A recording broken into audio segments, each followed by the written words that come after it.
Hello and welcome to the Corona Yoga Challenge, and today is day 59. Please check my website to make sure that you're safe and find any information about health issues or how to adapt for your particular body, and do subscribe if you want to get video updates. We're going to start by coming into all fours.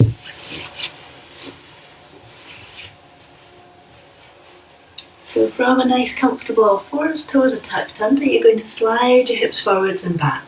So nice smooth movement over the spine, just allowing it to just gently waken up.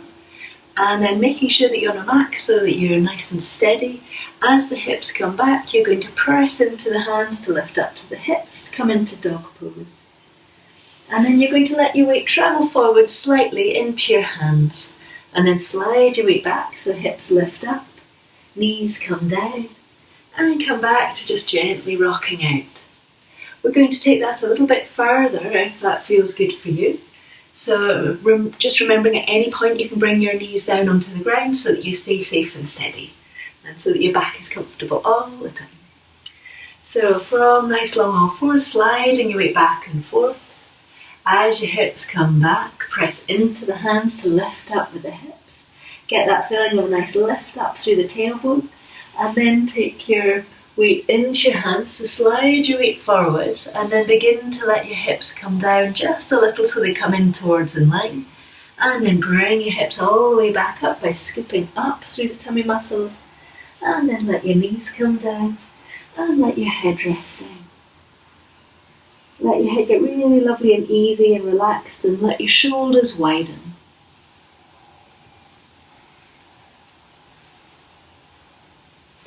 And then we're going to have the option of coming up again. So from a nice comfortable all fours, sliding back and forth. This time make sure you've got lots of space between your hands and your knees.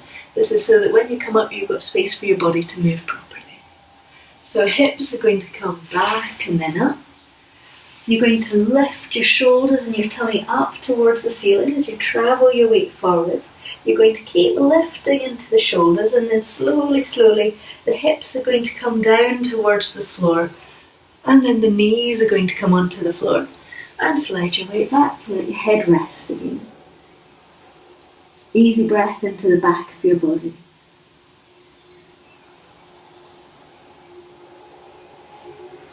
We're going to have one last version of this where you have the option of bringing your hips all the way back up again after you've come down towards the floor, but it's really important you only do this if your back is absolutely totally happy with it, and otherwise you just bring your knees onto the floor and come down that way.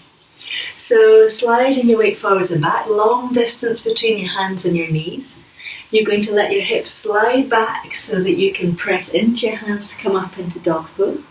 Lift up through the tummy, up through the back of the waist, up through the back of the rib cage as you pour yourself slightly forward. Keep the shoulders high, and then start to let the lower back come down in the back of the waist. And then you're going to let your head here everywhere. You're going to let your head come up, your shoulders press down, and lift through the collarbones. And then to come back up, we're going to take a lot of activity up through the hips. So you're going to squeeze up through the tummy muscles to lift yourself all the way back up again, and come back and onto your knees to rest. Head resting down and onto the ground, body nice and even.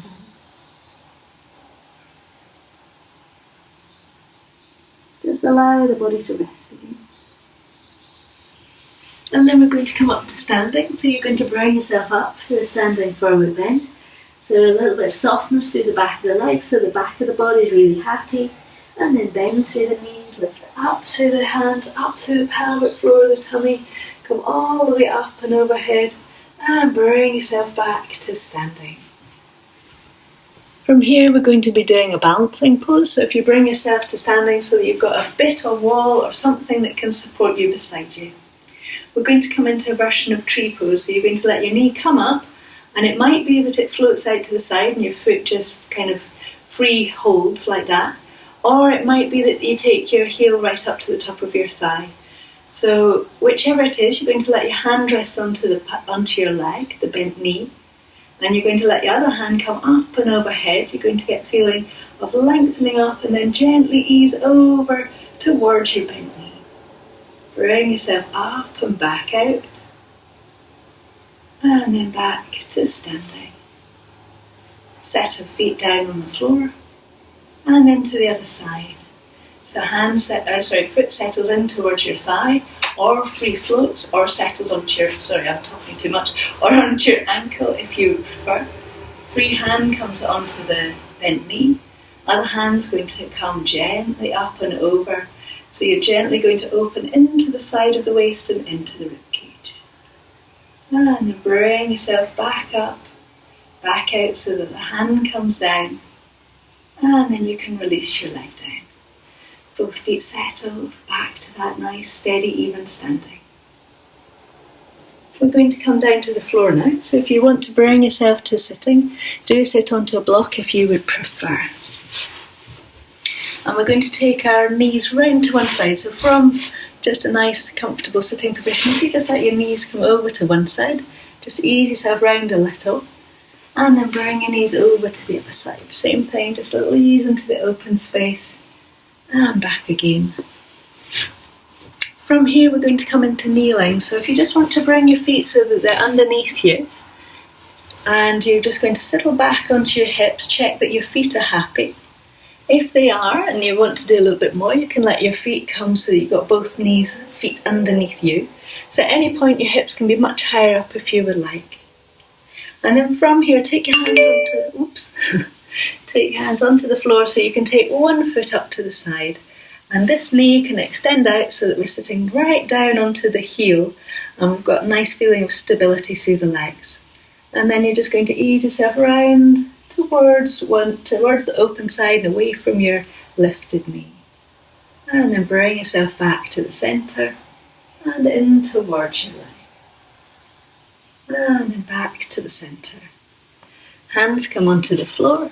You're going to extend your legs out so you get stretched through the back of the legs. So just lengthen the back of one leg and then the other one. And then we're going to come to do the other side. So you're going to start with both knees bent, and then you're going to let the other foot settle onto the floor if it's comfortable, or you can stay kneeling as you prefer. The knees are gently going to extend away from one another, and then you're going to come around and in towards that open space. And then come towards your front knee, wrap in towards your leg, and then back to the centre so that you can extend one leg out, get a nice stretch out, and then the other one.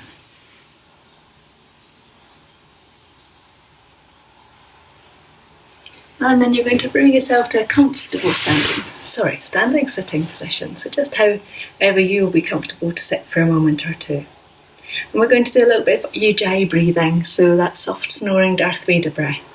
So this is where it's the sound of like a soft wave or the sound inside of a shell, and you can do it with your mouth open and then just gently close your lips, because it's a kind of noise in the back of your throat, as it's almost like the back of the throat just gently kind of draws in a little bit, if that helps.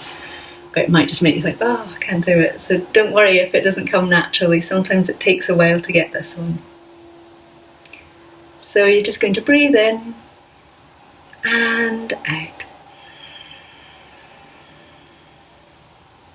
Breathing in and out. And again in and out. Last time, in and out.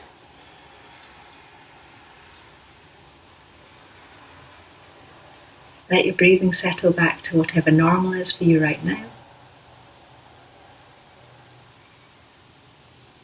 And my challenge for you today is to go find your favourite vegetable to look at, or to eat actually. It can be two quite different things. If you've got a garden, you might be looking around for something savoury that you can eat in your garden.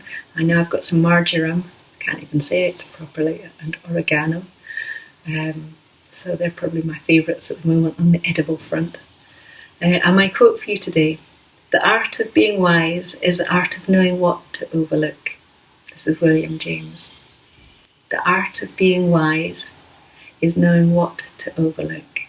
So I think I really need to take that with me today. Thank you.